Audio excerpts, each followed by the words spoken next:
Tulsa Kings Season 3 Episode 5 Recap. It's been a whirlwind of a time for Dwight Manfredi, Sylvester Stallone, and crew in Tulsa King's third season.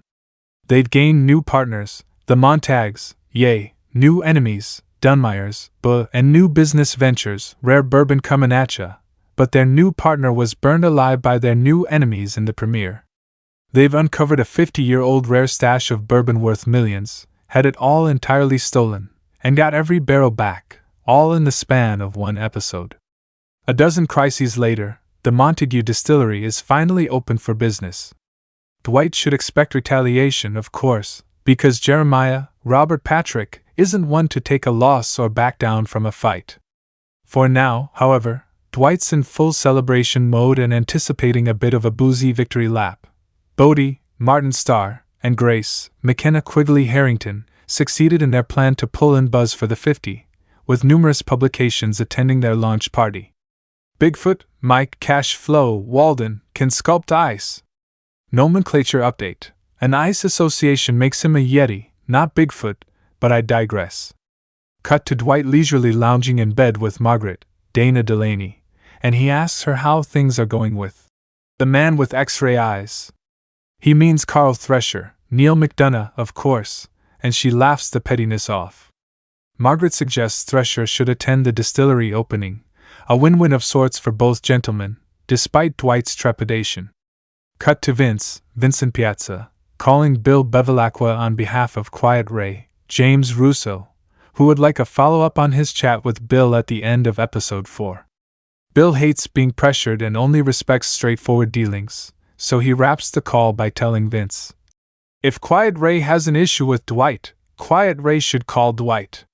That's the right thing to do, not this dumb conversation. For at least a moment, there appears to be honor among thieves, mobsters. Dwight gives Tyson a pep talk in Tulsa Kings Season 3 Episode 5 back at the home of everyone's favorite Dixie psychopaths. Cole Dunmeyer, Bo Knapp, approaches Jeremiah, desiring retaliation for Dwight taking him hostage and recovering the 50. You get the boys together, about 8 or so. We might be cracking some heads or something along those lines. When you notify the men, you can run along till I need you, he says dismissively. Jeremiah also meets with the Attorney General to inform him that there's an event that shouldn't be occurring. He wants the AG to crack down on Dwight Manfredi, mostly because he's taken a good time in my life and turned it into a bad one. Jeremiah makes it clear he underwrote the AG's campaign and demands the AG send an inspector to shut Manfredi's event down, or, if you don't, it's gonna get really bad for them. And you. Now, with Tyson, Will, and Dwight prepping to head to the event, the former asks Dwight what his sauce is, the secret to landing someone as much of a catch as Margaret. Humor and breath mints, Dwight retorts. Back at Dwight's bar/casino, the Bread $2 Casino and Cabaret, Cole is chatting up Spencer, Scarlett Rose Stallone, the barista whose abusive beau he chased off prior. He's pleased to find out the man never returned, commenting, I did something right, and insinuating he may consider moving away. It really seems like Jeremiah's indifference to his possible execution has left a mark. Spencer welcomes Cole back anytime.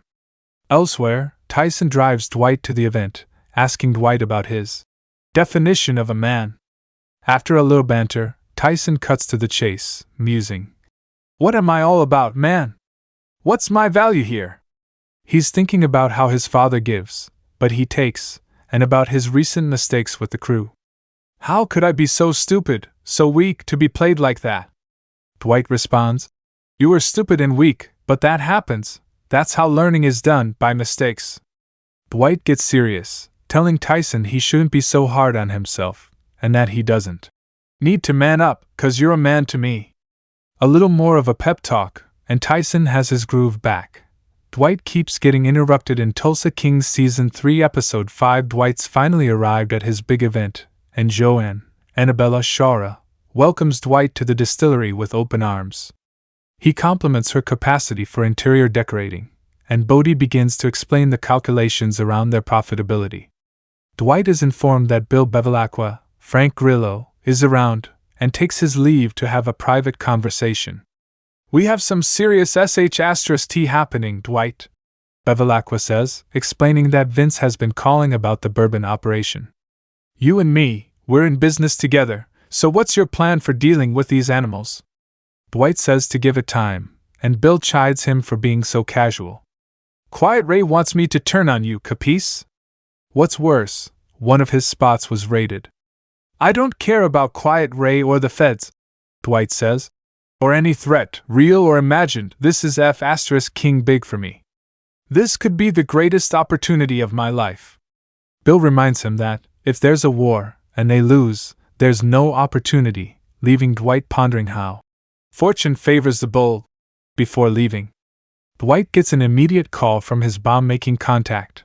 The bomb is ready, but must be picked up immediately. Dwight doesn't want to leave the launch party, but he receives a call from Special Agent Musso, Kevin Pollock, telling Dwight he's been listening in and to take the meeting. Dwight has other plans, but confirms a meeting with the bomber at his casino/saloon. En route, Dwight has another heart-to-heart with Tyson, this time with an edge.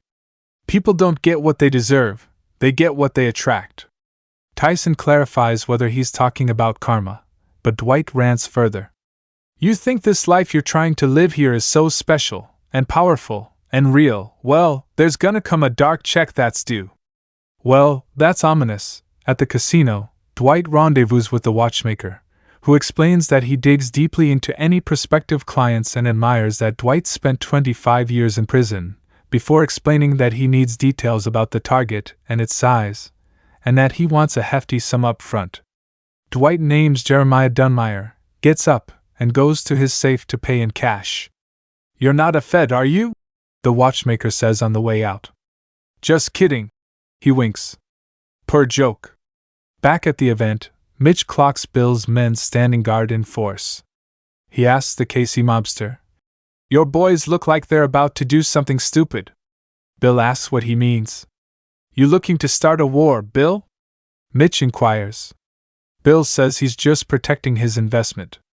Before Dwight arrives, a smug, crooked inspector named Leary arrives, throwing his badge around, and the team has to accommodate him. Editor's note: the below recap contains spoilers for Tulsa Kings Season 3 Episode 5. It's been a whirlwind of a time for Dwight Manfredi, Sylvester Stallone, and crew in Tulsa King's third season. They've gained new partners, the Montags, new enemies, Dunmeyers, and new business ventures, rare bourbon coming at ya. But their new partner was burned alive by their new enemies in the premiere. They've uncovered a 50-year-old rare stash of bourbon worth millions, had it all entirely stolen, and got every barrel back, all in the span of one episode. A dozen crises later, the Montague Distillery is finally open for business. Dwight should expect retaliation, of course, because Jeremiah, Robert Patrick, isn't one to take a loss or back down from a fight.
Please don't forget to like, comment, share, and subscribe for more videos. Thanks for watching.